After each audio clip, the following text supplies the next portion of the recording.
Belum tobat, Eksan Lili Hatta tertangkap lagi bawa 32,9 gram sabu di Ambon.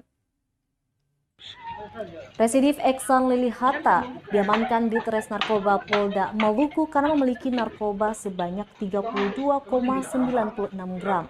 Eksan diamankan di rumahnya di kawasan Karangpanjang, Kota Ambon, Kamis 23 Februari 2022 pukul 1 siang hari.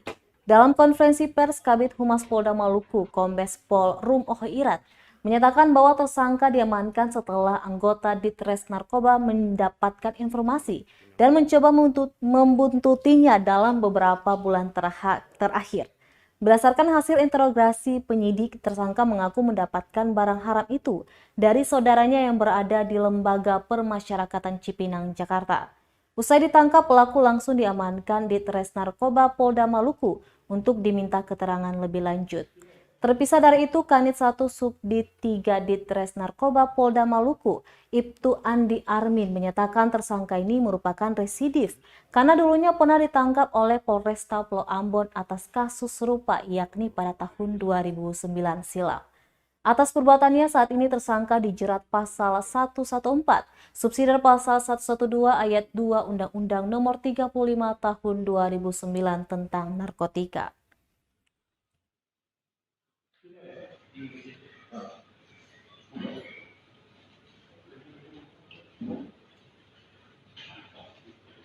Ya, Tribuners, ini dia.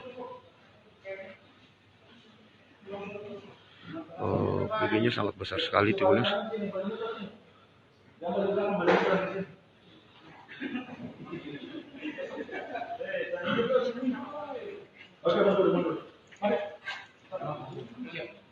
Sabu seberat 32,96 gram.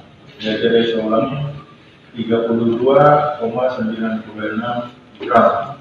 Jangan sampai ditulis lagi kilogram, gram ya.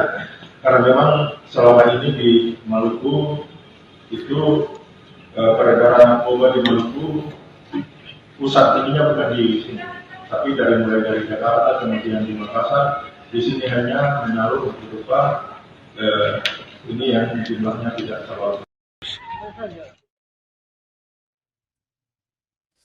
Terima kasih sudah nonton. Jangan lupa like, subscribe, dan share ya.